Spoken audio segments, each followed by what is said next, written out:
Hey guys, welcome back to the channel. In today's video, we will be talking about how to look after Tuberous Drosera and their care. So stick around.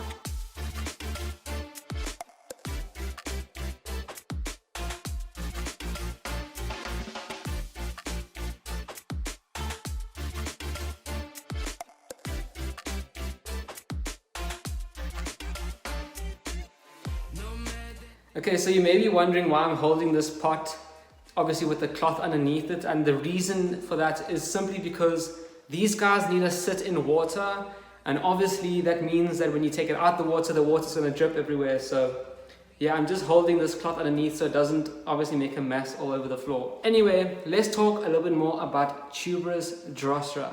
Now these guys are obviously Drosera. They are sundews, just like you would see the normal ones like Drosera capensis, or even Drosera spatulata, some of the simple guys that you may see at your local Home Depot or even at your local nurseries. Now the thing about Tuberous Drosera that makes them so unique is that unlike normal Drosera, they grow in winter. Normal Drosera usually grow all the time throughout the entire year, or they would grow in summer and go dormant in winter. But obviously these guys, they do the opposite of that. They go to sleep in summer and they are awake in winter, and that is when they grow. And the reason for this is because in Australia, that is when it rains the most from where these guys are native to. These guys are native to Western Australia and southernmost parts of Australia, where that is oftentimes the region of Australia that gets the most winter rains, and obviously that's when they grow. And really the whole reason that they have formed these tubers that I'll talk about a little bit more is because in summertime it is super hot and dry. So when summertime does come around, they store all their nutrients and all their growth and all the insects that they've caught throughout the entire growing season. They store all that energy in a little tuber underground, basically like a potato, and then they keep that energy throughout the whole of the summertime. And then obviously in wintertime, they grow a stolon out of this tuber, and then they grow and make beautiful traps and obviously catch tons of insects throughout winter. Now that's a brief synopsis on Tuberous Drosera as a whole. So let's talk a little bit more about their specific care. Now something that most people don't actually know is that there are 4 different categories of Tuberous Drosera. And don't worry, I didn't actually know this either until I did our video on the different types of Drosera. That's when I really figured it out and it clicked for me that there are 4 different categories of these Tuberous Drosera. So as I said, there are 4 different types of Tuberous Drosera. There are the erect growers, and then there are the rosetted growers. Then there are kind of like the climbing growers, the guys that scramble everywhere. And the 4th one I think is the rosetted. So obviously these guys are all tubers, but they just have different growth. Some of them just grow straight up out the ground. Some of them, like this Drosera colonnea over here, which is very beautiful. One of actually my favorite types of plants is the low-laying rosetted Drosera. These guys are obviously low-laying, and then you get all the different types of these Tuberous Drosera, but they're all basically exactly the same in how to look after them. As I said, my favorite ones are the rosetted ones, the low-laying ones, just like this Drosera colonnea. I really enjoy watching the leaves just grow out, covering as much surface area on the ground as possible. I do like them all, but the Tuberous Drosera that grow upright and they kind of fall on top of each other, I don't really like that because it gets kind of messy. So yeah, as you guys can see in some of our clips, I'm going to get some stakes in the next growing season so I can actually help keep them upright so they don't fall on top of each other and create such a big mess. Anyway, as I said, this guy over here is Drosera colonnea, and is obviously a Tuberous Drosera. Now in such, there are some specific care requirements which these guys do need. So let's first talk about watering. These guys need a lot of water in the wintertime and nearly nothing in the summertime. And as I said, this is because they are used to going to sleep in summer and obviously grow in the winter when water is available. So what you really want to try and do is that you want to give these guys about 2 inches of water in their winter time when they're growing. Now obviously this amount fluctuates depending on the size of your pots. I have quite a big pot here. This is an 18 centimeter pot, but obviously if you guys have a shorter pot, you want a little bit less. you just basically want to water them like you would any other carnivorous plant, like a Venus flytrap, Sarracenia, other Droseras, pretty much the same. I actually have these guys growing with some Utricularia, which love the water. So obviously, because the Utricularia's pots are much shorter, I can fill up the water a lot, and that means that the Utricularia get a lot of water, but these guys, being such tall pots, they get a much smaller amount of water, if that makes any sense. So that's what you have to do for watering in wintertime. Obviously, rainwater, distilled water, reverse osmosis water is the water that these guys need. All carnivorous plants need this type of water because it has no nutrients in it, and this is what they're experiencing in the wild. So you have to try and mimic that as best as possible. But of course, in summertime, it's kind of the opposite. This is when these guys go to sleep, and in such, you need to ensure that you don't give them too much water, because what can happen is that if you keep it too moist and wet, the tubers themselves can actually rot away and you won't have any more Drosera come wintertime.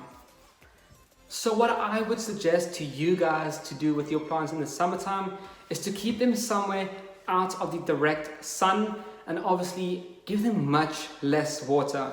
Now this doesn't mean that you mustn't give them any water at all. What it simply means is that you should water them once every 2 weeks, or if you're in a very humid climate, once a month. And what you should really do is that you should just fill up their water tray about 1 to 2 inches, obviously depending on the height of the pot, and then let that dry out and leave it like that for, as I said, 2 to 4 weeks, depending on how humid it actually is.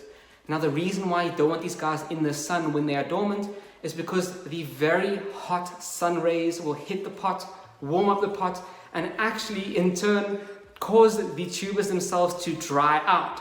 So it is kind of a balance between not letting them stay too wet and not letting them stay too dry, because obviously too dry means they'll desiccate and shrivel up into little raisins, and if it's too wet they will literally rot away and you won't have any plants anyway. So you really need to try and keep that middle ground, something that is just dry but just with the slightest amount of water in the soil, something that will just keep the tubers themselves alive.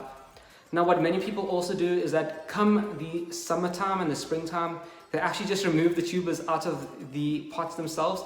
They simply just turn the pot upside down and they take little tubers out. Obviously, if it's an old mature plant, the tubers are quite big, as you have seen in some of our old videos. But if it is a baby, like some of our seedlings, the tubers are tiny, so it'll be much more difficult. So really, it is your own choice. You can either leave them in their pots, or you can take the tubers out and put those tubers into a plastic bag and seal that up and put that in a dark cupboard somewhere, or you can put them in a different type of container like a Ziploc, or maybe a tight lock, you know, like a container, one of those tight locking ones. I don't really know what you guys call them. Yeah, anyway, there are 2 different options and you guys can choose either one, whichever one may work better for you guys. What I would do is that I would just leave them in their pots, just water them every now and then, because I don't want to take them out of their soil. It's going to be quite a big mission to unpot every single one of our plants and dig through to find every single tuber and then replant them come the winter time. I'm just going to leave them in their pots and water them every now and then and just hope that they don't die, because this will be my first summer with these new tubers here in Australia. And as I said, because I'm in Australia, it makes the climate situation much easier for me, so I'm quite lucky in that sense. Now, other than that, it's pretty easy to grow these guys in wintertime. What you want to do is obviously ensure that it is wintertime. These guys need very cool temperatures. I'm talking 20 degrees Celsius around there max in the day, and oftentimes down to 1 or 0 degrees Celsius at night time. And I think that's about 32 degrees Celsius at night time, 32 degrees Fahrenheit if you're American, and I'm really not sure about that in Fahrenheit, the upper limit. Now the reason that they need these cool temperatures, obviously besides the fact that this is what they need in the wild, is because this colder temperature actually signals to the tuber itself and tells the plant it's time to grow. You need to start growing your sturgeons now, because it is winter, it is cold, you have to grow as quickly as you can so you can catch as many bugs as possible. So you really do need to get these cold, cool temperatures, or else some of you guys may not actually start sprouting. We have quite a few seedling Tuberous Drosera, and these guys really need the cold temperature to actually germinate. And it's been down to 1 degree Celsius here, at night where I am staying, and we still have 2 pots of seedlings which are still yet to germinate. And obviously I'm very worried these guys may not actually germinate at all because it has not been cold enough for them. Even though that is pretty cold, that is the temperature that they need. As I said, they really need it to be nice and cold so they can germinate properly. But of course, once they've germinated, they can experience a little bit warmer temperatures in winter time, but just try to keep it as cold as possible. And this is obviously not going to be very plausible for most people who don't live in very cold climates. Other than that, the cold temperatures, leave them outside, give them tons and tons and tons of sunlight. They love the sunlight. Just ensure that the pots don't overheat. And it's pretty simple to do that, just cover the pots with other pots, so just ensure that no sunlight really hits those pots too much. It's not much of a big deal in the winter time because it is so cold anyway. But yeah, essentially that is it. Don't worry about fertilizing these guys because they catch tons of bugs by themselves. They grow very, very quickly and they make a lot of traps. So these guys catch just enough bugs, perfectly fine for themselves. And then in turn, they will create nice big tubers underground for you guys. Now, every now and then in the winter time when they make the tubers, what they may do is that they may actually form a tuber and make a little tuber just coming off the side of it. And this is simply the plant reproducing asexually. It just makes tiny tubers right next to it, and then this eventually becomes its own tuber all by itself, which is obviously great, which means that your collection will slowly grow over time. Every time these guys start storing their energy in their tubers underground in winter. Now we need to talk about their soil. The soil composition is very, very simple. It is simply a ratio of 2:1 of sand and peat. Now the reason why you want so much sand is simply because the sand does not hold a lot of water as what the peat does. As I said, these guys don't want to stay too wet because they will rot away, and the sand really helps that, especially in the dry summertime. Obviously, if it holds too much water, these guys will rot away. And also, where these guys are native to, they are native to very, very sandy soils. So if you guys are looking for sand or perlite or peat or anything to grow your plants, I do have links to all those different products down in the description below. And there's a link to the book, The Savage Garden, which really goes into great detail on these plants and all the other carnivorous plants that you can actually find in the whole world. So definitely get that book if you don't have it already. Now, as I've touched on a little bit before, these guys obviously grow in quite long pots. Obviously, the length of the pot is not a deciding factor on how well your plant will do. But of course, just like most carnivorous plants, the longer the pot, the bigger the pot, the better it is for the plant, because these guys make very long roots. Because as I've said, in the winter time when it rains, those long roots grow down to actually collect all of the water that is around them. And obviously, having a long pot helps that a lot. Oftentimes, what these guys will do come winter time, they make the tubers, but they push the tubers down deep into the ground to prevent them from being too high up in the warm soils where the hot baking sun hits them and could cause them to actually dry out. So they naturally push themselves down. And if you have a short pot, they can sometimes push the tubers out of the pot or all the way to the bottom, and this will mean that they will be sitting in the water, and obviously they can rot away. So just be very careful if you are using something of shorter pots. So that is it for the care guide for our beautiful Tuberous Drosera, guys. I think that I covered everything. I'm pretty sure I did. But if there is anything that I've missed, I'll probably make a follow-up video on that. And I don't think I have missed out on anything anyway. But just in case, make sure that you subscribe to the channel so you can see all of our updates and so that you can, join us in the journey of growing all of our plants outside.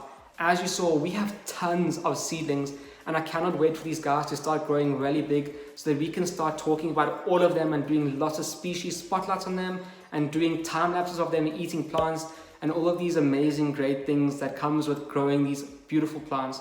So don't forget to subscribe, and if you found this video helpful and it helps you grow your Tuberous Drosera, please remember to leave a like, as it really does help out the channel. So I'll see you guys in the next episode.